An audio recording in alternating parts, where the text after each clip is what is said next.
चलिए friend start करते हैं। Once again good evening to all of you. और आज डेट है हमारे पास 15th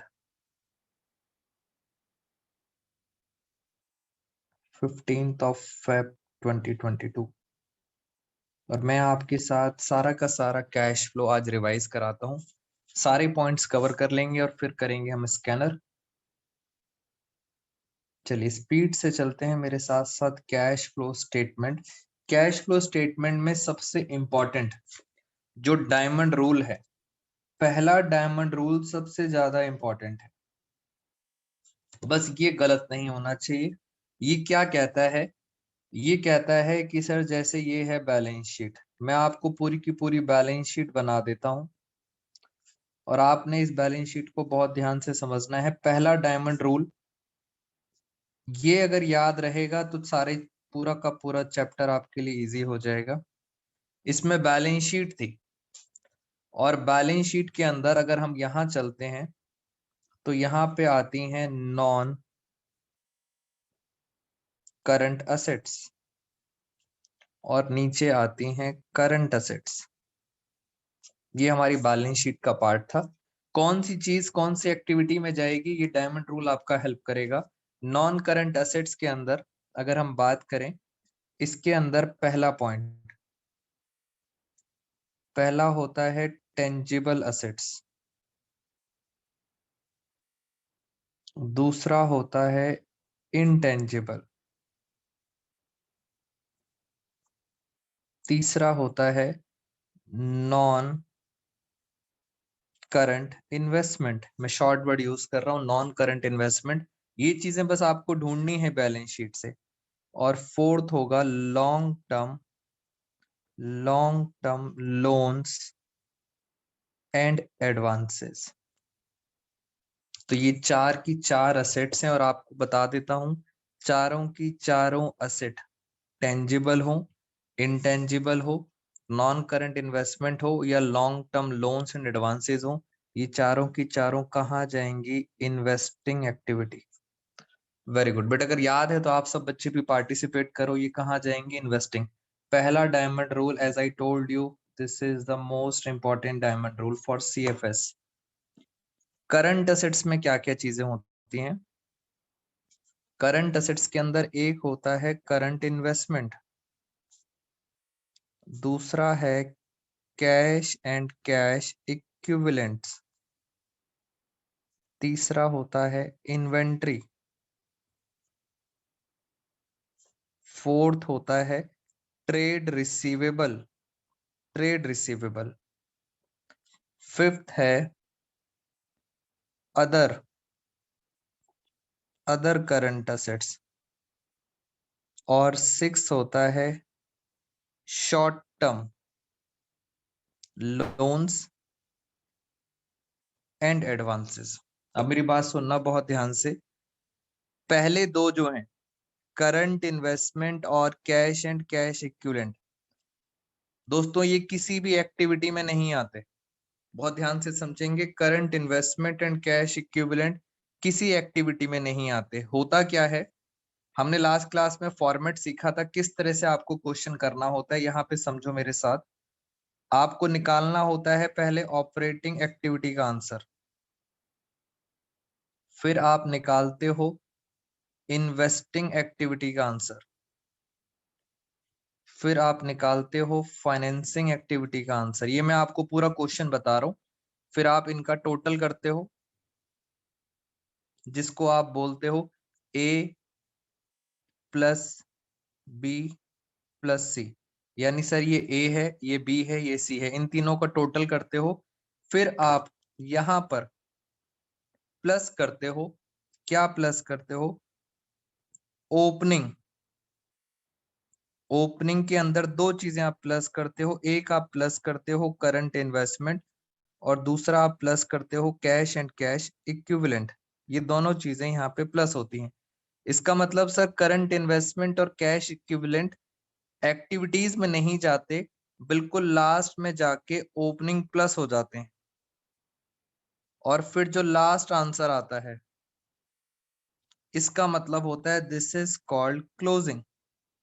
ये होते हैं closing, current investment plus cash and cash equivalents. मेरी बात हमेशा याद रखना, आपके स्कूल के अंदर जो प्रोजेक्ट है, प्रोजेक्ट के अंदर जो वाइवा है, वाइवा के अंदर आपसे जितने भी क्वेश्चंस पूछे जाएंगे वो सारे क्वेश्चंस आपसे कैश फ्लो के ऊपर ही पूछे जाएंगे। तो हर चीज आपको क्लियर होनी चाहिए। वो आपसे पूछेंगे करंट इन्वेस्टमेंट किस एक्टिविटी में जाएगा, तो आपको क्लियर होना चाहिए करंट इन्वेस्टमेंट कहीं नहीं जाता, वो तो सबसे लास्ट में आता है, ओपनिंग और क्लोजिंग यहाँ पे आता है। तो वाइवा के सारे क्वेश्चंस आपको क्लियर होने चाहिए। अब आगे चलते हैं। इन्वेंट्री से लेके trade receivable, other current assets, ये तीनों चीजें जाती हैं ऑपरेटिंग में। ये तीनों चीजें जाती हैं ऑपरेटिंग में। अब दोस्तों झगड़ा है इसके ऊपर, सीबीएसई में इस पॉइंट के ऊपर झगड़ा चल रहा है। पहले पहले ये चीजें जाती थी ऑपरेटिंग के अंदर। अगर आपने हमारी प्रीवियस क्लासेस भी देखी हो तो मैंने भी इसको कहाँ डाल रखा था, ऑपरेटिंग के अंदर। मेरी बात बहुत ध्यान से सुनना, short term loans and advances current assets होता है, इसलिए ऑपरेटिंग के अंदर मैं भी डाल रहा था, बाकी हर जगह। बट सीबीएसई को इसके लेके कंफ्यूजन है। कंफ्यूजन इन द सेंस, अब फाइनली डिस्कशन क्या हुआ, फाइनल डिस्कस समझे आप। सीबीएसई कहती है कि अगर long term loans and advances हैं, लॉन्ग टर्म, तो आप इन्वेस्टिंग में डाल रहे हो, और अगर शॉर्ट टर्म है तो भी आपको फिर इन्वेस्टिंग में ही डालने पड़ेंगे। तो फाइनल आंसर जो आपको स्कूल्स में, पेपर्स में, सीबीएसई में यूज करना है, अगर long term loans and advances investing में है तो शॉर्ट टर्म भी कहाँ जाएंगे, इन्वेस्टिंग में। ये हमारी असेट साइड हो गई खत्म। तो पहला डायमंड रूल आपको बहुत ध्यान से समझना।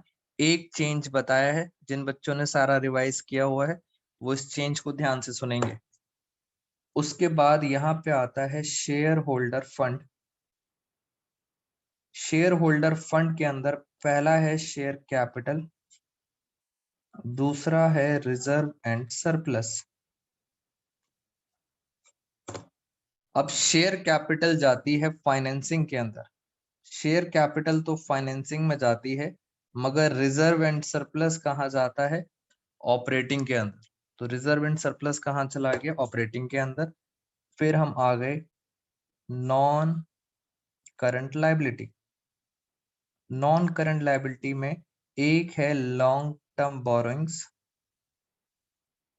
और दूसरा होता है लॉन्ग टर्म प्रोविजंस। ये बैलेंस शीट आपको बनी हुई आएगी, आपको तो बस ये याद रखना है कि सर कौन सी चीज कौन सी एक्टिविटी में आएगी।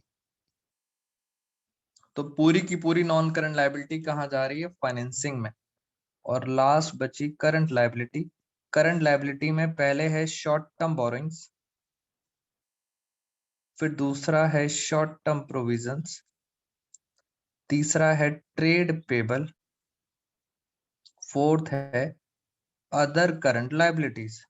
अब सेम चीज जैसे शॉर्ट टर्म लोन के लिए यहाँ पे यूज किया था, इन द सेम वे अगर लॉन्ग टर्म बोरोइंग्स यानी लॉन्ग टर्म लोन फाइनेंसिंग में है तो शॉर्ट टर्म बोरोइंग्स भी कहाँ जानी चाहिए, शॉर्ट टर्म बोरोइंग्स भी कहाँ जानी चाहिए, फाइनेंसिंग। तो आपको ये बात याद रखनी है, लोन बड़ा हो या छोटा हो, लॉन्ग टर्म हो या शॉर्ट टर्म हो, हमेशा कहाँ जाएगा, फाइनेंसिंग में, क्योंकि ये लायबिलिटी है। और यही चीज असेट्स में होती, आपने लोन किसी को दिया है, लॉन्ग टर्म हो या शॉर्ट टर्म, तो वो कहाँ जाएगा, इन्वेस्टिंग। और सर बाकी की जो चीजें बच गई, ये जो तीन चीजें बच गई, short term provision, trade payable और अदर करंट लायबिलिटीज, ये सारी की सारी कहाँ जाएंगी, ऑपरेटिंग। तो ये हमारा पहला डायमंड रूल था जो बहुत इंपॉर्टेंट है आप सब बच्चों के लिए। जितने भी क्वेश्चंस करेंगे इसके बिना नहीं कर पाएंगे। मुझे ये बात बताइए, is it clear to everyone? जल्दी से बताओ फिर मैं क्वेश्चन स्टार्ट करूं। Is it clear to everyone?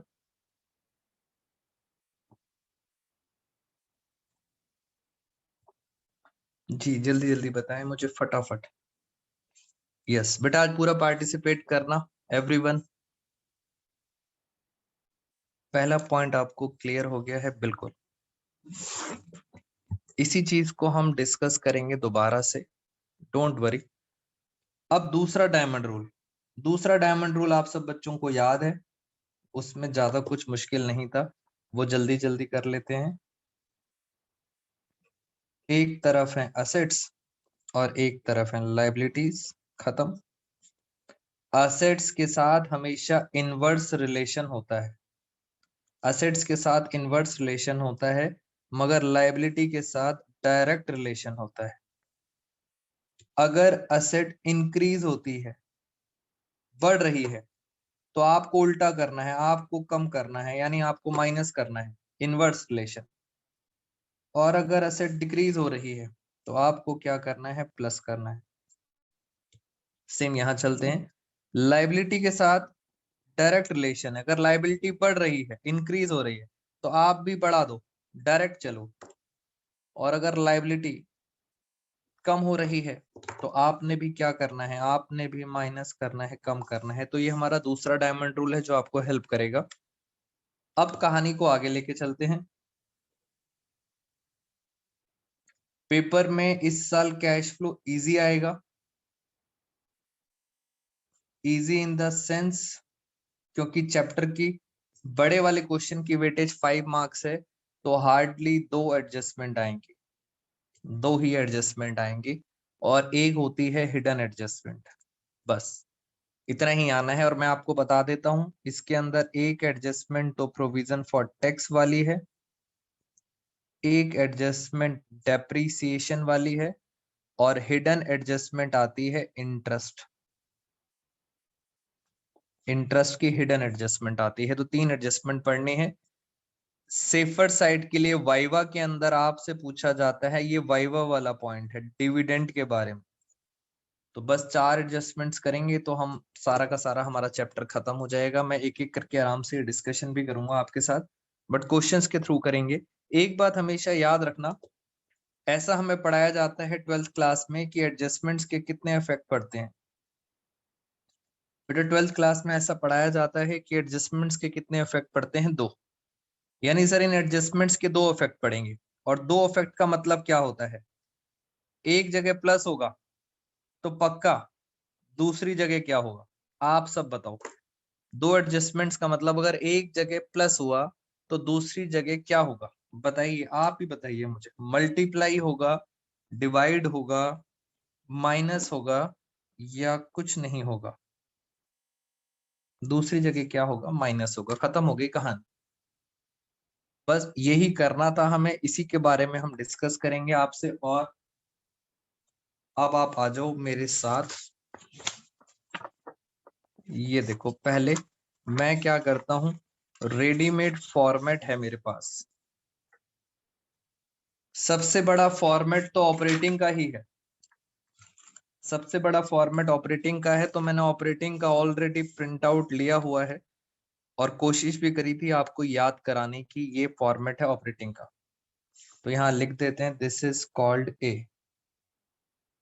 ये पहली एक्टिविटी है, cash flow from operating activity. और ये ऑपरेटिंग एक्टिविटी स्टार्ट कहाँ से होती है? प्रॉफिट एंड लॉस सरप्लस से। तो ये यहाँ से स्टार्ट हो गई प्रॉफिट एंड लॉस से। और ये सारी डिस्कशन थी हमारे पास। हम ऐड करते हैं non operating expenses, non cash expenses. धीरे धीरे चलते चलते हैं फिर आ जाती है वर्किंग कैपिटल। और आप सबको पता है वर्किंग कैपिटल का फॉर्मूला होता है current assets minus current liability. तो ये सब चीजें ऑपरेटिंग एक्टिविटी में आती हैं और लास्ट में आंसर आ जाता है। एक बच्चे ने मेरे से पूछा था कि सर इसका तो हम ऑलरेडी डिस्कशन कर चुके हैं, इनडायरेक्ट मेथड है, कैसे कैसे करते हैं। अगर पेपर में आंसर ऑपरेटिंग एक्टिविटी का आंसर पॉजिटिव में आता है तो आप लिखेंगे कैश फ्लो। फ्लो का मतलब होता है अगर आंसर आ रहा है पॉजिटिव में। बट अगर ऑपरेटिंग का आंसर नेगेटिव में आ जाए तो याद रखना, आपने फ्लो नहीं लिखना, आपने क्या लिखना है? Used in. यूज्ड इन का मतलब होता है कि आपका आंसर नेगेटिव में। तो इस तरह से आप आंसर पे डिपेंड करता है, पॉजिटिव है तो फ्लो लिखेंगे cash flow from operating activity, अगर नेगेटिव है तो आप लिखेंगे cash used in from operating activity. तो ऑपरेटिंग एक्टिविटी का फॉर्मेट ये था। बाकी जो दो एक्टिविटीज बची उनका कोई फॉर्मेट नहीं है। एक बची बी, बी का क्या नाम था, इन्वेस्टिंग एक्टिविटी। एक बची बी इन्वेस्टिंग एक्टिविटी और एक बची सी फाइनेंसिंग एक्टिविटी। मैं अभी खत्म कर देता हूं, आपके लिए इजी हो जाएगा क्वेश्चंस को सॉल्व करना। Financing activity. और ये एक्टिविटीज में क्या क्या आता है ये देखो, अभी मैंने आपको बताया था, ये रहा आपके सामने। इन्वेस्टिंग में क्या आएगा, tangible, intangible, non current investment, long term loans and advances, ये सब चीजें कहाँ आएंगी, इन्वेस्टिंग में। और क्या आएगा, शॉर्ट टर्म लोन, तो ये सब चीजें कहाँ चली जाएंगी, इन्वेस्टिंग में।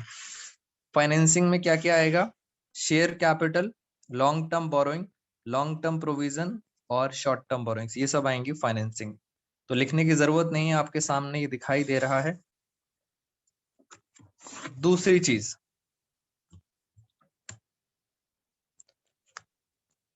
अभी मैंने आपको बताया कि इंटरेस्ट जो होता है वो इंटरेस्ट आपकी एडजस्टमेंट का पार्ट है।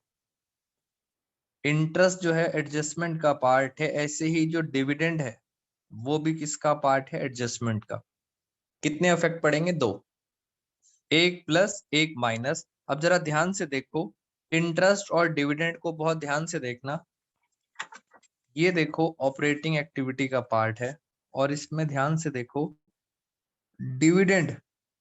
जल्दी से बताओ, प्रपोज्ड और इंटरिम डिविडेंड ये हो क्या रहे हैं, प्लस हो रहे हैं या माइनस? बेटा जल्दी से बताओ, पता लग जाएगा, पिक्चर क्लियर भी आ रही है। प्रपोज डिविडेंड और इंटरिम प्लस हो रहे हैं या माइनस? ऑपरेटिंग के अंदर, वेरी गुड मान्या, अंजलि, शाइना, ऑपरेटिंग में क्या हो रहे हैं, प्लस हो रहे हैं। इसका मतलब सर एक जगह प्लस हो रहे हैं तो पक्का कहीं माइनस भी होंगे। बेटा फाइनेंसिंग के अंदर माइनस होते हैं। फाइनेंसिंग के अंदर दोनों ही डिविडेंड, एक प्रपोज डिविडेंड और दूसरा इंटरिम डिविडेंड, याद रखना फाइनेंसिंग में होते हैं माइनस। फाइनेंसिंग में क्यों होते हैं, क्योंकि शेयर शेयर फाइनेंसिंग में जाते हैं और डिविडेंड दिया जाता है शेयर्स के ऊपर, इसलिए वो भी जाता है फाइनेंसिंग के अंदर। तो मैंने आपको बता दिया, एक जगह प्लस था दूसरी जगह माइनस। डिविडेंड खत्म, अब ढूंढते हैं इंटरेस्ट। इंटरेस्ट ढूंढते हैं। देखो जरा ध्यान से, आपको दिखेगा, ये देखो, interest on loan and debentures. जल्दी से बताओ ये इंटरेस्ट ऑन लोन क्या हो रहा है, ये हो रहा है प्लस। प्लस हो रहा है ऑपरेटिंग में, प्लस हो रहा है ऑपरेटिंग में, इसका मतलब कहीं ना कहीं माइनस भी होगा। और इंटरेस्ट दिया जाता है लोन और डिवेंचर्स के ऊपर, इंटरेस्ट ऑन लोन और डिवेंचर्स, तो यहाँ पे क्या हो गया, माइनस, क्योंकि इसकी एडजस्टमेंट है, हिडन एडजस्टमेंट है। और चलते हैं, टैक्स बताओ सर, प्रोविजन फॉर टैक्स के बारे में आओ जरा ध्यान से। ये देखो प्रोविजन फॉर टैक्स ऊपर हो रहा है प्लस, अब पक्का माइनस भी होगा। अच्छी बात ये है, इसी एक्टिविटी में सबसे लास्ट में जाके टैक्स क्या हो गया, माइनस। बेटा एक जगह ऊपर ही प्लस था और नीचे ही माइनस हो गया, कहानी खत्म हो गई। कहानी खत्म, इसका मतलब इन्वेस्टिंग फाइनेंसिंग में नहीं आएगा। तो ये सारी कहानी है। डेप्रिसिएशन अभी मैं आपको बताता हूँ, ये भी हमें बात समझ आ गई। क्या आप सब बच्चों को ये क्लियर है जो मैंने अभी आपके साथ डिस्कशन किया, एडजस्टमेंट वाला पार्ट? दोस्तों अब करेंगे क्वेश्चंस। जी, मैं स्कैनर के क्वेश्चंस भी करूंगा आपके साथ, और भी कुछ बच्चों के डाउट्स थे। चलिए पहले ये बात बताइए, क्या आपको मेरी अभी तक का रिवीजन समझ आया है? जी जल्दी से बताएं। जो जो बच्चों के डाउट्स हैं वो सारे डाउट्स कवर कर लेते हैं। बेटा फटाफट, ध्रुव, उर्शिता, शाइना।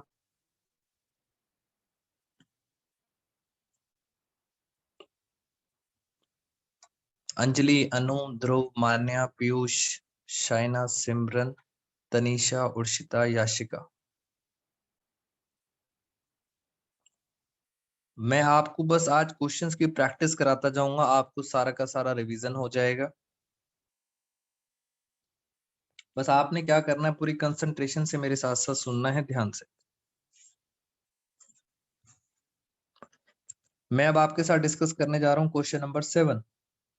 ये हमारी एडजस्टमेंट है। क्वेश्चन नंबर 7, प्रॉफिट और लॉस निकालना है आपने किसी असेट के बारे में, प्रॉफिट और लॉस, बस खत्म। अगर क्वेश्चन में बैलेंस शीट भी दे रखी है और एडजस्टमेंट भी दे रखी है, तो आप एक बात तो कसम खा लो, अगर दोनों चीजें दे रखी हैं तो आपको दोस्तों अकाउंट बनाना पड़ेगा। अगर बैलेंस शीट में भी दे रखी है और नीचे एडजस्टमेंट भी दे रखी है तो प्रिपेयर अकाउंट। और मैं अब आपके साथ अकाउंट करता हूं। ये देखो, अकाउंट का नाम क्या है?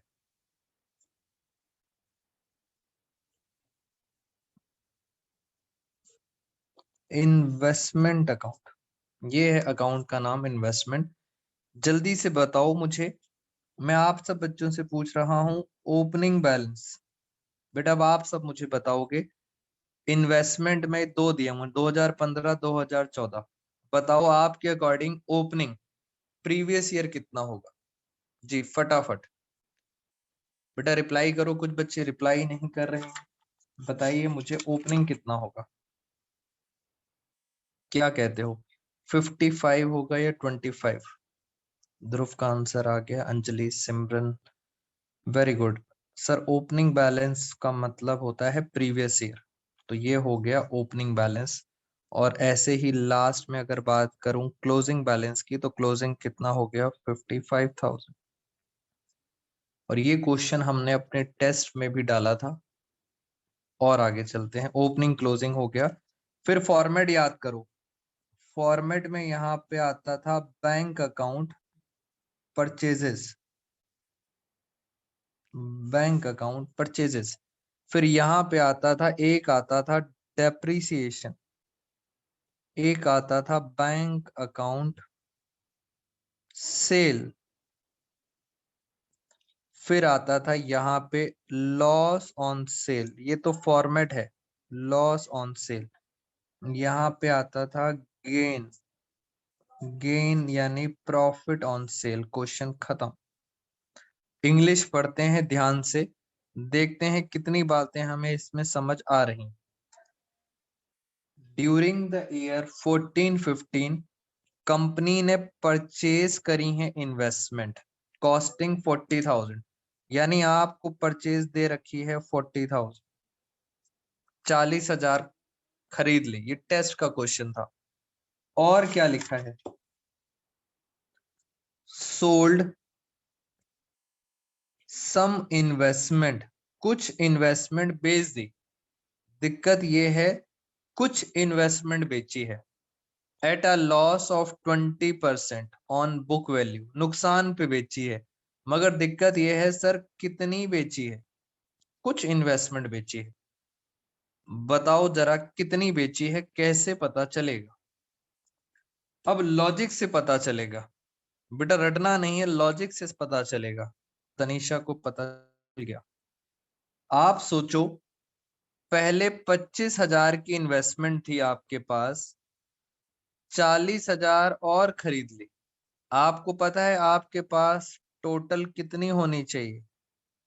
टोटल होनी चाहिए 65। बट आप एंड में देखो, आपके पास टोटल होनी चाहिए 65, बट एंड में बची कितनी? 55 बची।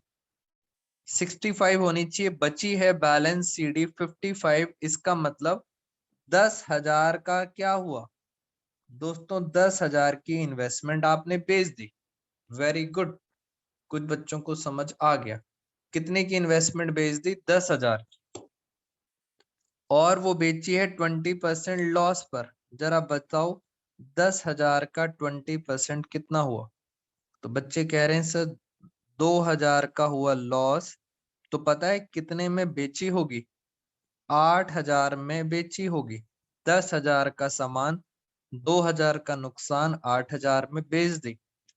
अगर सर डिफरेंस आता तो यहां लिख देते, बट सर कोई डिफरेंस नहीं आ रहा, कोई डिफरेंस नहीं आ रहा, तो क्वेश्चन हमारा खत्म हो गया। अब क्वेश्चन तो खत्म, अब सर ये चीजें कहाँ कहाँ जाती हैं? क्वेश्चन ये है कि सर ये चीजें कहाँ कहाँ जाती हैं। बस आपको यही याद रखना है। जैसे मैं बात करूं लॉस ऑन सेल, आओ जरा देखते हैं, बात करते हैं लॉस ऑन सेल की। ये देखो, ये रहा ऑपरेटिंग एक्टिविटी का फॉर्मेट, ये लिखा हुआ है लॉस ऑन सेल। कहाँ जाता है? ये प्लस होता है कहाँ पे? ऑपरेटिंग में। ये लिखा लॉस ऑन सेल, ऑपरेटिंग में क्या होता है? प्लस। तो मैं लिख देता हूं, ये 2000 क्या होगा? प्लस होगा ऑपरेटिंग के अंदर। डेप्रीसिएशन अगर होता, ये देखो डेप्रीसिएशन, ये लिखा, बस जिस बच्चे को फॉर्मेट याद है उसके लिए आसान हो गया काम। डेप्रीसिएशन भी प्लस होता है ऑपरेटिंग के अंदर।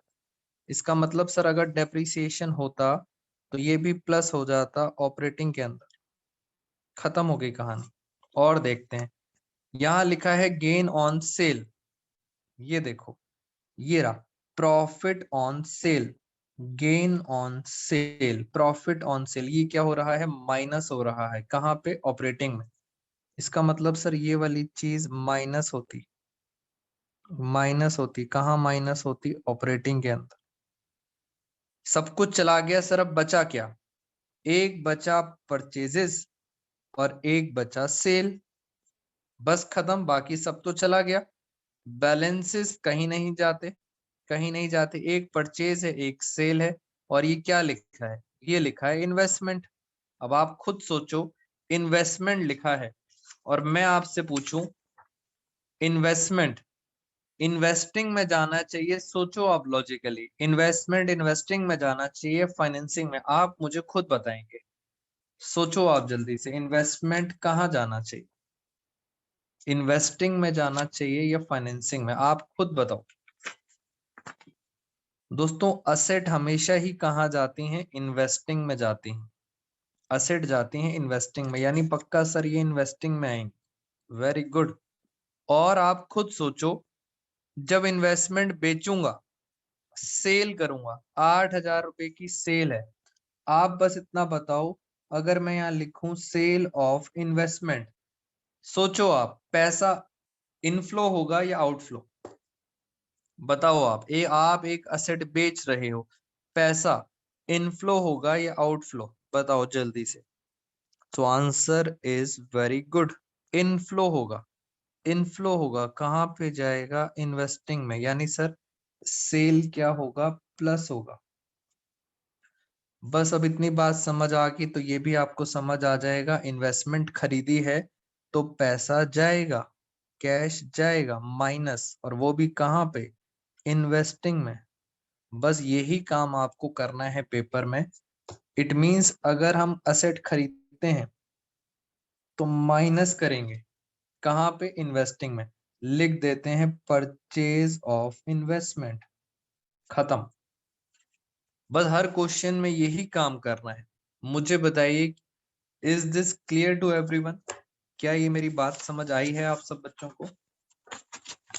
अब चलते हैं स्कैनर पर, आओ जरा फटाफट स्कैनर पे चलते हैं। कुछ बच्चों को डाउट है स्कैनर पर। बेटा क्या ये सब बातें क्लियर हैं आप सब बच्चों को?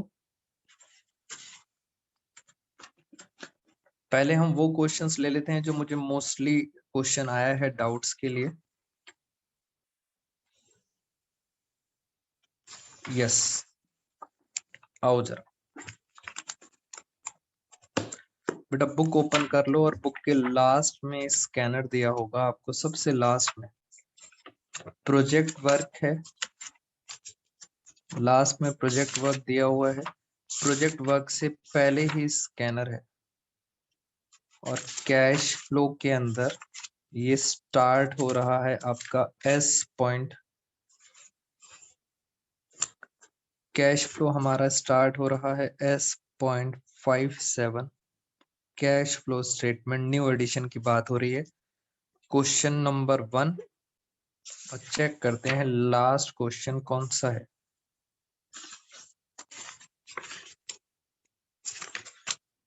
लास्ट क्वेश्चन है 13th। बस यही क्वेश्चंस हैं। चलिए सबसे पहले स्टार्ट करते हैं क्वेश्चन नंबर 12 से।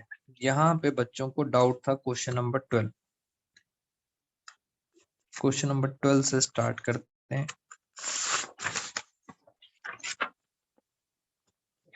आप बस डायमंड रूल की हेल्प से बस ये बता देना कि ये चीज कौन सी एक्टिविटी में जाएगी, कौन सी चीज कौन सी एक्टिविटी में जाएगी। आपको बस फर्स्ट डायमंड रूल पता होना चाहिए। और मैं इसको थोड़ा सा और बड़ा कर देता हूं। चलो ये देखो ये खत्म हो गया यहाँ पे।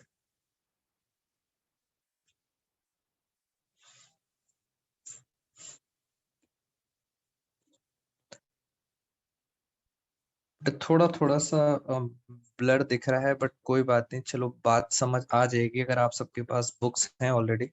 थोड़ा सा छोटा करते हैं। ये रही बैलेंस शीट और नीचे दे रखे हैं नोट्स टू अकाउंट। आराम से मुझे बताओ शेयर कैपिटल कहाँ जाना चाहिए। शेयर कैपिटल जाना चाहिए फाइनेंसिंग के अंदर। आराम से मेरे साथ साथ क्वेश्चन करना। Very good Manya. Reserve and surplus, ध्यान से देखो रिजर्व एंड सरप्लस के आगे लिखा है नोट नंबर 1। बेटा गलती मत करना। रिजर्व एंड सरप्लस के आगे लिखा है नोट नंबर 1। यानी सर नोट का मतलब होता है डिटेल्स के लिए आप जाओगे नीचे नोट्स टू अकाउंट्स, डिटेल्स के लिए। तो डिटेल में चलते हैं, ऊपर से मतलब नहीं है, नीचे चलते हैं। नीचे नीचे दो चीजें दे रखी हैं, surplus, balance in statement of P&L। बेटा रिजर्व एंड सरप्लस सारा का सारा ही कहा जाता है ऑपरेटिंग में। दूसरा दे रखा है जनरल रिजर्व, सारा का सारा कहा जाता है ऑपरेटिंग के अंदर। चलिए वापस आते हैं।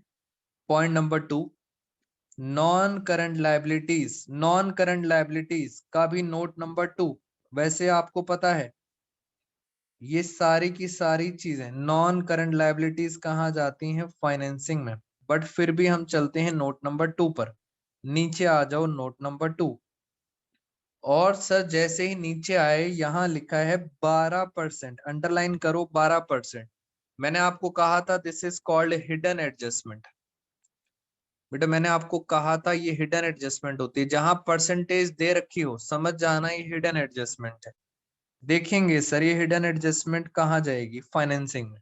12% इंटरेस्ट होता है फाइनेंसिंग, कहीं भी मिले percentage okay. Current liability short term borrowing, note number 3। पहले बताओ शॉर्ट टर्म बोरोइंग कहाँ जाती है, लोन छोटा हो या बड़ा हो। बेटा लोन छोटा हो या बड़ा हो हमेशा कहाँ जाता है, फाइनेंसिंग। फिर भी चलते हैं जरा डिटेल्स में। डिटेल में क्या लिखा है, लिखा है बैंक ओवरड्राफ्ट। कोई बात, बैंक ओवरड्राफ्ट कहाँ जाएगा, फाइनेंसिंग के अंदर। एक वाइवा का क्वेश्चन मुझे याद आ गया, लगे हाथ बेटा लिख लो। ये सारे स्कूल्स के अंदर जहां जहां वाइवा हो रहा है वो पक्का पूछेंगे आपसे। सुनना मेरी बात, क्या पूछेंगे वो आपसे पूछेंगे दो बातें। कहेंगे ये बताओ बैंक ओवरड्राफ्ट, दूसरा पूछेंगे कैश क्रेडिट। कुछ स्कूल्स में बैंक ओवरड्राफ्ट, कुछ स्कूल्स में कैश क्रेडिट। बोलेंगे बताओ ये दोनों चीजें कैश फ्लो में कौन सी एक्टिविटी में जाएंगी, ये दोनों चीजें कौन सी एक्टिविटी में जाएंगी। अब आपकी अंतरात्मा पता है क्या बोलेगी, वाइवा के टाइम आपकी अंतरात्मा बोलेगी ये बैंक और कैश लग रहा है। यानी सर ये तो लग रहा है कैश एंड कैश इक्विवेलेंट, ऐसा आपकी अंतरात्मा एग्जाम पॉइंट में बोलेगी। और cash and cash equivalent Varun sir ने कहा था कहीं नहीं जाता, नोवेयर, किसी एक्टिविटी में नहीं जाता। तो आपका आंसर ये आता है पेपर में। और ये आंसर दोस्तों बिल्कुल गलत है। अंतरात्मा की बातें नहीं सुनेंगे। बैंक ओवरड्राफ्ट और कैश क्रेडिट अभी अभी मैंने आपको दिखाया, ये चीजें आपको कहाँ मिलेंगी, करंट लायबिलिटी के अंदर। शॉर्ट टर्म बोरोइंग्स में। बेटा याद रखना ये दोनों चीजें कहाँ मिलेंगी, करंट लायबिलिटी और शॉर्ट टर्म बोरोइंग्स। और शॉर्ट टर्म बोरोइंग्स लोन छोटा हो या बड़ा हो, आंसर कहाँ आएगा, आंसर आएगा फाइनेंसिंग में। तो वाइवा का आंसर ये है, इस बात को हमेशा याद रखना। जी इतनी बात हमें समझ आ गई। अब चलते हैं आगे, आओ जरा और चलते हैं। Short term provisions note number 4, short term provision note number 4, और नोट नंबर 4 में क्या लिखा है, प्रोविजन फॉर टैक्स। ये है प्रोविजन फॉर टैक्स। देखें जरा एक बार फॉर्मेट, बेटा प्रोविजन फॉर टैक्स को देखो आप। एक प्रोविजन फॉर टैक्स यहाँ ऊपर आता था ऑपरेटिंग के अंदर, प्लस होता था, और इसी के अंदर नीचे आता था minus. It means a provision for tax तो सब बच्चों को पता है कहाँ जाता है, ये जाता है ऑपरेटिंग के अंदर। और चलते हैं, वेरी गुड मान्य।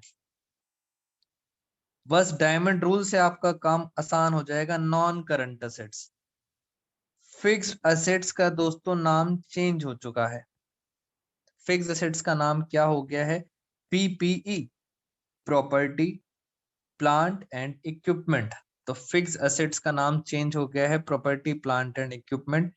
टेंजिबल असेट्स नोट नंबर 5, मैंने आपको बताया था असेट्स कोई भी हो वो कहाँ जाती हैं, इन्वेस्टिंग में। इनटेंजिबल असेट्स वो भी कहाँ जाती हैं, इन्वेस्टिंग में। पढ़ लेंगे नोट नंबर 6 में क्या लिखा है, गुडविल लिखा हुआ है, पढ़ लेंगे बाद में, और कोई दिक्कत नहीं। अब आप मुझे बताओ करंट इन्वेस्टमेंट कहाँ जाएगी, आपकी बारी आ गई दोस्तों। करंट असेट्स के अंदर करंट इन्वेस्टमेंट और कैश एंड कैश इक्विवेलेंट कहाँ जाएंगे, जल्दी से बताओ कौन सी एक्टिविटी में आएगा, जल्दी जल्दी। ये सर किसी भी एक्टिविटी में नहीं आएंगी, नालायक बच्चे हैं। एक अंजलि, अभी तो बताया था मैंने आपको, करंट इन्वेस्टमेंट और कैश इक्विवेलेंट दोस्तों कहीं नहीं जाते। जी मैंने बताया भी था।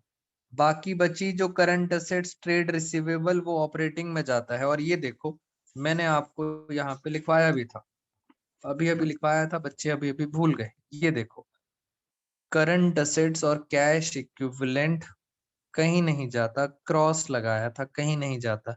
बाकी सारी चीजें कहाँ जाती हैं, ऑपरेटिंग एक्टिविटी के अंदर।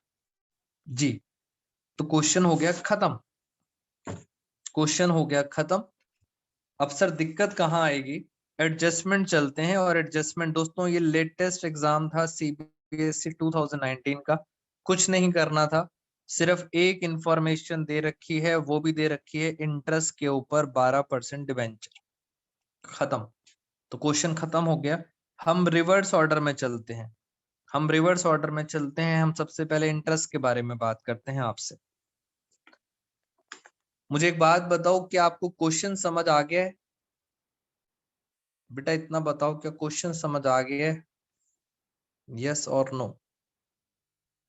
फिर मैं स्टार्ट करता हूँ, जल्दी से बताइए। स्कैनर का क्वेश्चन, बस इसी तरह से प्रैक्टिस करनी है आपको, और कुछ नहीं करना। इस चैप्टर के अंदर 2 डायमंड रूल थे, बस खत्म कहानी, बच्चे ऐसे ही डर रहे हैं, खत्म।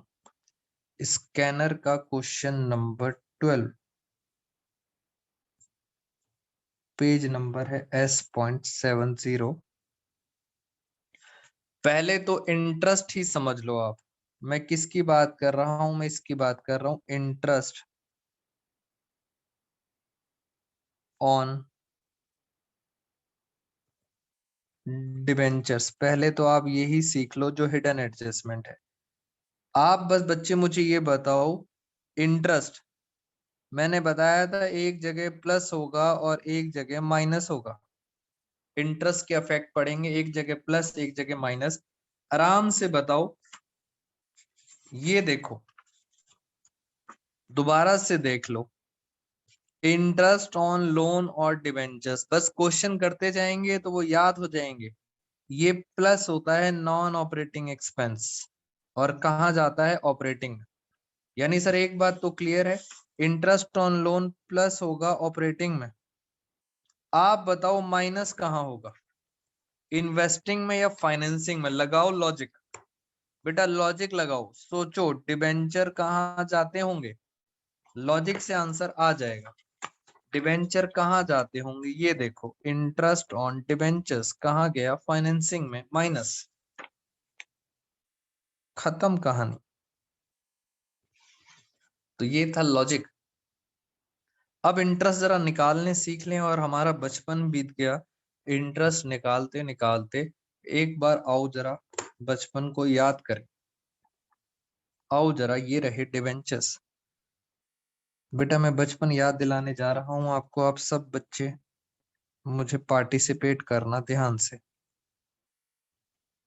12% डिबेंचर्स 2017 और 2018, मैंने यहाँ पे लिख दिया डेट 31 मार्च 17, और यहाँ पे लिखा मैंने 31 मार्च 18। 31 मार्च डिबेंचर थे 3 लाख, यहाँ पे थे डिबेंचर 3 लाख के,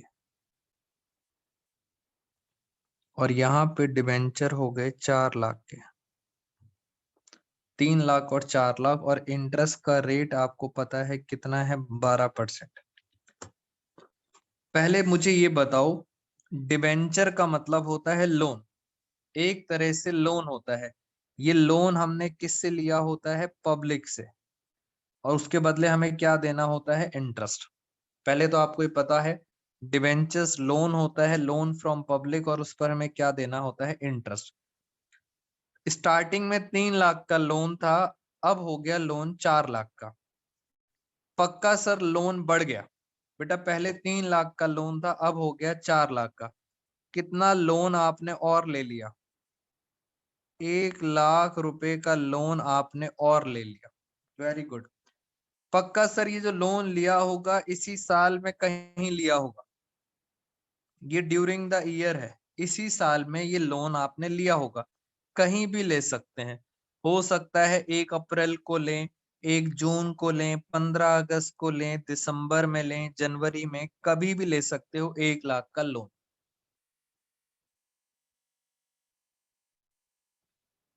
जी डिबेंचर्स, ओके, हाँ वेरी गुड, एक बच्चे ने मुझे सही बता दिया, थैंक यू तनिषा। 4 नहीं था, ये 5 लाख है बेटा, क्लोजिंग में 5 लाख है। 3 से 5 लाख हुआ है, यानी कितने का लोन लिया है, 2 लाख। बेटा मैंने जानबूझकर मैं गलती करता हूँ, जानबूझकर बार बार मैं इसलिए गलतियां करता हूँ जिससे ये पता लगे कौन सा बच्चा एक्टिव है।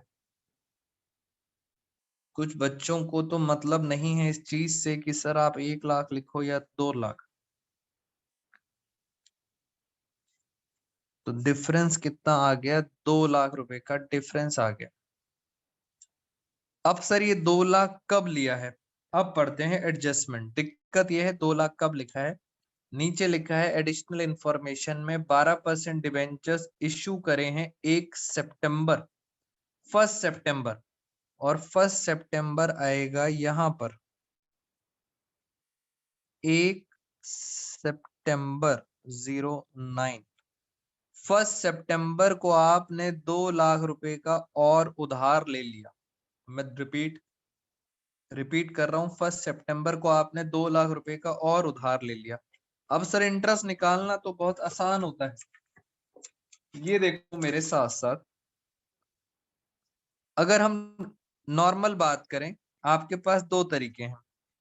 ये 3 लाख का उधार पूरे साल चलेगा, तो इस पे पूरे 12 महीने का इंटरेस्ट निकाल लेना, ये तो पूरे साल चलेगा ही चलेगा।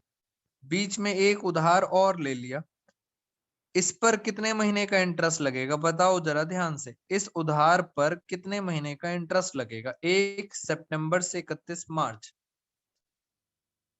मैं वेट कर रहा हूँ, उर्शिता, ध्रुव, मान्या, अंजलि, बताओ मुझे कितना लगेगा इस 2 लाख पर इंटरेस्ट, मंथ्स कितने लगेंगे, 1 सितंबर से 31 मार्च। बताइए जरा मुझे।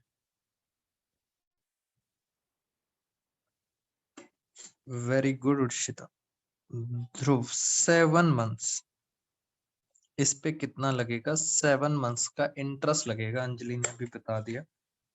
बस कुछ नहीं करना, इंटरेस्ट आपके सामने है। 3 लाख पे 12 महीने का और इस पर 2 लाख पे 7 मंथ्स का इंटरेस्ट निकाल देंगे, कहानी खत्म। आए जरा फटाफट एक बार वर्किंग्स करें स्पीड से। तो ये तो हमारी बात सर खत्म हो गई। और ऐसा करते हैं, जरा इंटरेस्ट हम यहाँ पे निकाल लेते हैं। ये रहा लास्ट में वर्किंग नोट। चलिए 3 लाख पर 3 लाख का 12%, 12% 12 महीने का प्लस 2 लाख पर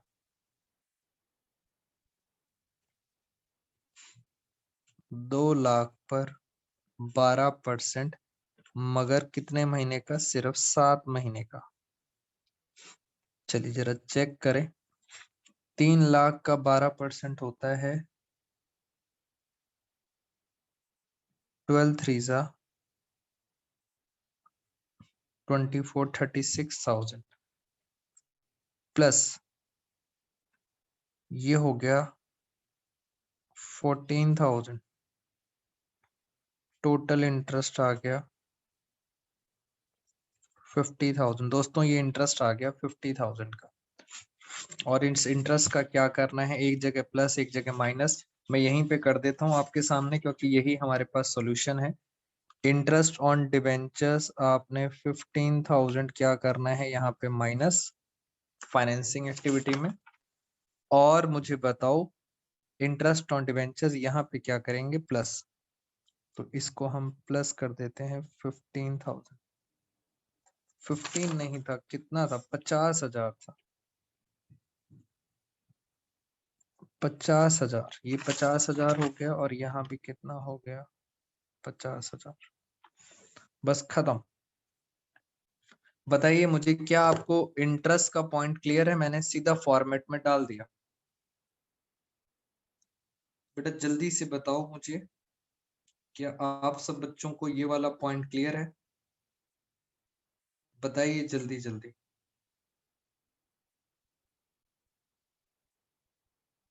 एवरीवन?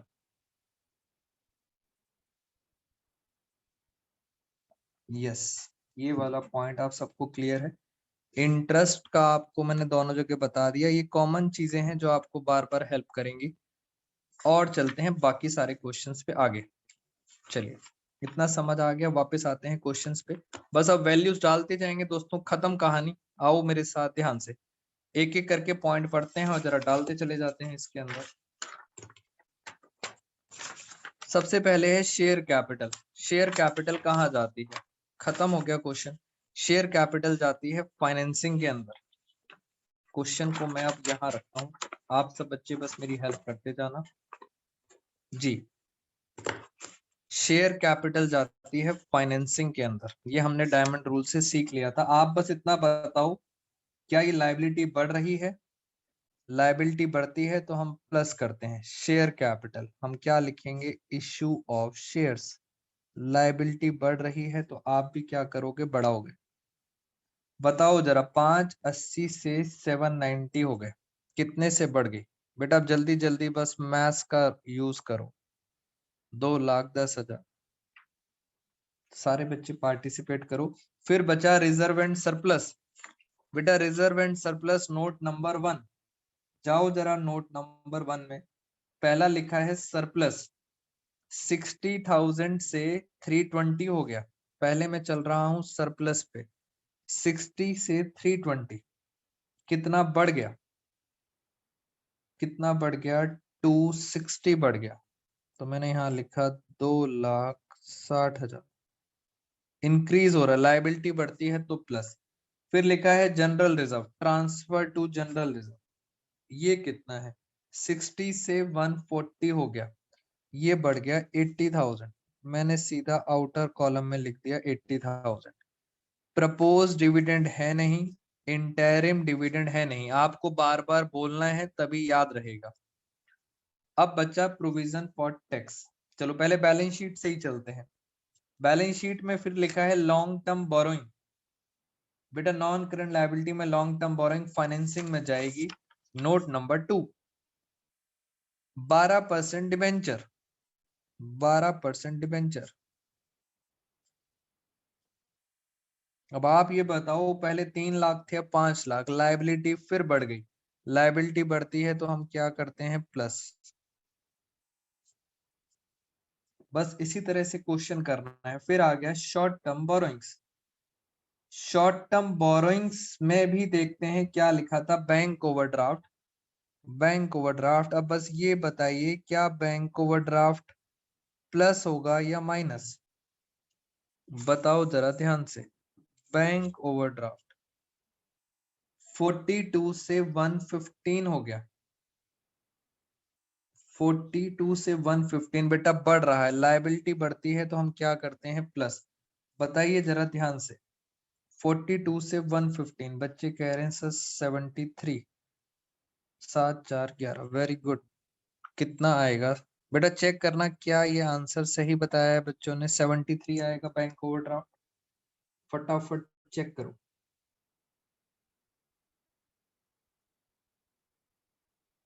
चेक करके मुझे जल्दी से बताइए।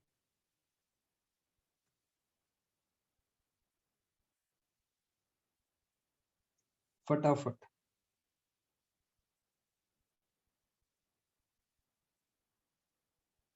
यस, बच्चे कह रहे हैं यस सर, आंसर हमारा सही है। और देखते हैं आगे। उसके बाद लिखा हुआ है शॉर्ट टर्म प्रोविजंस, और प्रोविजंस में लिखा हुआ है note number 4, provision for tax. अब आपको अगर बातें याद हैं प्रोविजन फॉर टैक्स की, एक और वर्किंग आ गई आपके सामने, प्रोविजन फॉर टैक्स। मैंने आपको इसके कुछ केसेस बताए थे और मैंने कहा था बड़ा आसान सा तरीका होता है, मेड प्लस करते हैं और पेड माइनस करते हैं। और फिर मैंने आपको बताया था प्रोविजन फॉर टैक्स के अंदर कोई एडजस्टमेंट नहीं है। तो मैंने कहा था अगर आप बच्चों को याद हो, पी से पेड और पी से होता है प्रीवियस ईयर, पी से पेड पी से प्रीवियस ईयर, यानी प्रीवियस ईयर वाला माइनस होगा। सिंपल सब लॉजिक भी बताया था मैंने आपको। अब याद कर लो, पी से पेड यानी पी से प्रीवियस ईयर, प्रीवियस ईयर वाला क्या होगा, माइनस। तो जरा मेरे साथ साथ मुझे बताओ कितना था प्रीवियस ईयर वाला, आओ जरा ध्यान से। ये देखो, पेड का मतलब होता है प्रीवियस ईयर और मेड का मतलब है करंट ईयर। जरा देखें, प्रीवियस ईयर में था 46,000, तो मैं यहाँ लिख देता हूँ 46,000 ब्रैकेट जी, और करंट ईयर वाला मैंने लिखा 1,18,000। ये हो गया करंट ईयर वाला। सारी पुरानी बातें हैं खत्म। दोस्तों पहली चीज खत्म, अगर हम चाहें तो हम इसका टोटल कर सकते हैं, और आपसे यही चीजें पेपर में पूछी जाती हैं। इस लाइन को याद रखना, क्या लिखा है, profit before tax and extra ordinary items. आओ जरा टोटल कर लेते हैं, 2,60,000, 80,000, 1,18, ये आ रहा है 4,58,000, 4,58,000। चलिए ये भी बात खत्म हो गई और आगे चलते हैं। अब हम चले गए टेंजिबल असेट्स। आओ जरा टेंजिबल असेट्स, टेंजिबल असेट्स का नोट नंबर है 5। तो इसलिए पहला क्वेश्चन आपको बहुत आराम से करा रहा हूं। टेंजिबल असेट्स का नोट नंबर क्या दिया हुआ है, 5। नोट नंबर 5 में दो दो चीजें दे रखी हैं। एक दे रखी है प्लांट एंड मशीनरी, अकाउंट बनाने की कोई जरूरत नहीं, मैं फिर भी आपको एक बार दोबारा से दिखा देता हूं। एक दिया है प्लांट एंड मशीनरी और दूसरा दिया है एक्यूमुलेटेड डेप्रिसिएशन। ऑल्दो सर क्या इसमें एडजस्टमेंट है, कोई एडजस्टमेंट नहीं है, it means no need to prepare account. Account नहीं बनाना, बट मैं आपको जल्दी से एक बार दिखा देता हूं। प्लांट एंड मशीनरी का ओपनिंग बैलेंस मैं क्यों बना रहा हूं अभी आपको समझ आ जाएगा। ओपनिंग बैलेंस है 750 और क्लोजिंग कितना दिया है, क्लोजिंग दे रखा है 11 लाख। ये क्लोजिंग बैलेंस है और ये ओपनिंग बैलेंस है। Provision for depreciation, accumulated depreciation का ओपनिंग बैलेंस आता है यहाँ पे बीडी, ये दे रखा है 1,15,000, नेगेटिव ब्रैकेट नहीं लगाना। और यहाँ दे रखा है सीडी, सीडी दे रखा है 1,20,000। खत्म। अब करना क्या है, आप खुद सोचो। 750 से 11 लाख हो गई, मैं नहीं बताऊंगा, आपको खुद पता है। असेट बढ़ गई, असेट बढ़ती है तो this is called purchase. Asset बढ़ती है तो इसे कहते हैं परचेजेस। तो पेपर में डायरेक्ट शॉर्टकट लगा देना। असेट कितने से बढ़ गई, असेट बढ़ गई 3,50,000 से। ये क्या हो गई, परचेजेस। जल्दी बताओ परचेजेस, ये देखो, ये रही purchases of plant and machinery. क्या करते हैं, माइनस। कितने से बढ़ गई, 3,50,000। तो आपको अकाउंट बनाने की जरूरत नहीं है, लॉजिकली भी समझ आ सकता है कि यस असेट बढ़ गई। और देखो 1,15 से 1,20 हो गई, इसका मतलब सर डिफरेंस आ रहा है यहाँ पे 5,000 का। और दिस इज कॉल्ड डेप्रीसिएशन, ये होती है बिग डेप्रीसिएशन। अगर आप सब बच्चों को फॉर्मेट याद हो तो ये भी आपको जरूरत नहीं है बनाने की। डेप्रीसिएशन कितना आ गया, 5,000। ये देखो ऑपरेटिंग के अंदर डेप्रीसिएशन ये रहा, डेप्रीसिएशन और एमोटाइजेशन कितना आ गया, 5,000। खत्म। कोई लॉस नहीं है, कोई मिसलेनियस नहीं है, कुछ नहीं है, खत्म कहानी। तो बस यहाँ पे टाइम आप बचा सकते थे, मैंने डिटेल में करा दिया। और आगे चलते हैं। अब आते हैं इनटेंजिबल एसेट्स, गुडविल। बताओ गुडविल, अगर हम यहाँ पे गुडविल की बात करें तो गुडविल पहले था 170। अगेन अगेन आपकी सिर्फ नॉलेज के लिए अकाउंट बना रहा हूं, no need to prepare in your exams. बताओ गुडविल भी एक असेट है। ओपनिंग बैलेंस कितना है, ओपनिंग है 1,70,000। बताओ क्लोजिंग कितना हो गया, क्लोजिंग हो गया 2,68,000। बताइए कितनी आपने खरीद ली, बैंक अकाउंट। कितनी गुडविल आपने परचेज करी है, 30,000। 98,000 की आपने गुडविल खरीदी है। जैसे अभी अभी मशीन खरीदी थी ऐसे गुडविल भी खरीदी है। ये देखो मैं यहाँ लिख देता हूं माइनस परचेज ऑफ गुडविल। और मैंने आपको गुडविल चैप्टर में बताया था, हम गुडविल खरीद लेते हैं, लोगों की गुडविल हम खरीद लेते हैं। और हमारा कैश चला गया 98,000, गुडविल भी खत्म। करंट इन्वेस्टमेंट, अभी उसको छोड़ देते हैं, करंट एसेट्स के अंदर करंट इन्वेस्टमेंट उसको छोड़ दो। Trade receivable, trade receivable sir current assets है। जरा देखें क्या हो रहा है, 150 से 450। बेटा असेट बढ़ रही है, कितनी, 150 से 450। असेट बढ़ती है तो हम क्या करते हैं, minus increase in trade receivable. Asset बढ़ रही है, डायमंड रूल की हेल्प करेंगे, क्या करेंगे, माइनस 150 से 453 लाख कितना आया, ये आ रहा है 2,90,000। Very good. मगर हम क्या लगाएंगे, ब्रैकेट। बस डायमंड रूल की हेल्प करनी है आपने, और तो मैं लॉजिक बता रहा था। खत्म। अब लास्ट बचा कैश एंड कैश इक्विवेलेंट, खत्म। वो कहीं आते नहीं, आओ मेरे साथ, बस टोटलिंग करना है स्टार्ट। बस टोटलिंग करेंगे, 50 और 50 इन दोनों का बाहर आया 55,000। 458 और 55, ये आ गया 5,13,000। ये क्या है, operating profit. Operating profit minus, अब करते हैं 290, तो ये आ गया cash generated from operating activity, कितना आ गया 2,23,000। यहाँ पे लाइन खींच देते हैं, 2,23,000 माइनस 46,000, ये आ गया 1,00,000। पहला आंसर आ गया पॉजिटिव में, पॉजिटिव में आ रहा है तो आप क्या लिखेंगे, फ्लो। ये पहला आंसर है ए, 177 का फ्लो आ रहा है। यस, अब चलते हैं दूसरे पे।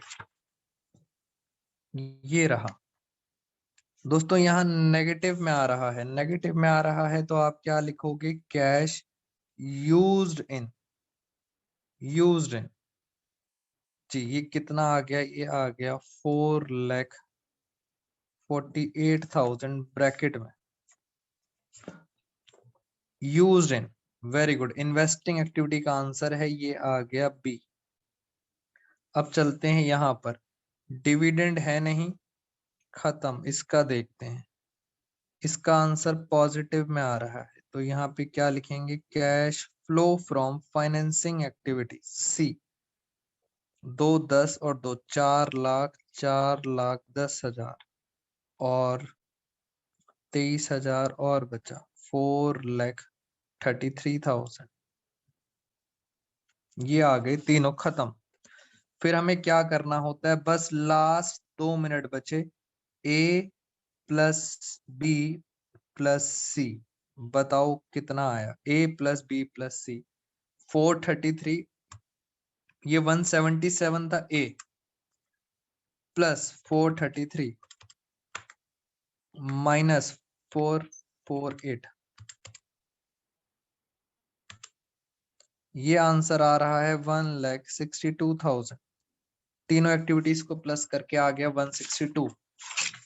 बस अब जो मैंने आपको सिखाया था आप मेरे साथ लास्ट में समझ लें, लास्ट 1 मिनट बचा है, प्लस ओपनिंग। बेटा ओपनिंग क्या, ओपनिंग दो चीजें, एक तो करंट इन्वेस्टमेंट और क्या, एक कैश इक्विवेलेंट, इनको जोड़ना है आपने। ओपनिंग का सिर्फ ओपनिंग का जोड़ेंगे, यानी प्रीवियस ईयर। ओपनिंग का मेरे साथ साथ ध्यान से देखो, करंट इन्वेस्टमेंट कितनी थी, 70,000, और ध्यान से देखना ओपनिंग की, और कैश इक्विवेलेंट था 63,000। तो ओपनिंग में आ रहा है 1,00,000, इन दोनों को कहीं नहीं दिखाना, बिल्कुल लास्ट में दिखाना है। 1,00,000 करंट इन्वेस्टमेंट, कैश इक्विवेलेंट 133, और ये प्लस करने के बाद 162, प्लस करने के बाद लास्ट में आंसर आना चाहिए 295, और ये आपका आना चाहिए आंसर। दोस्तों ये टैली करना चाहिए, किससे टैली करना चाहिए, क्लोजिंग से। क्लोजिंग, कैश इक्विवेलेंट और करंट, इससे टैली करना चाहिए। जरा टैली करके देखें, 140, मैं पेपर में देख रहा हूं, बुक में 140 प्लस 155, और ये देखो हमारा आंसर इससे टैली कर गया। बस हर क्वेश्चन के अंदर, कैश फ्लो के अंदर आपको इसी तरह से करना है। मैं ऐसे ही क्लास के अंदर 1-2 क्लासेस में और क्वेश्चंस कराऊंगा, आपके डाउट्स लूंगा। बेटा कोशिश करो, स्कैनर में 13 क्वेश्चन है, 2-3 मैंने करा दिए हैं। इसी तरह से आपको क्वेश्चंस करने हैं और पुरानी छोटी छोटी चीजें रिवाइज करनी है। आज की क्लास में फ्रेंड्स इतना ही। Thank you so much all of you.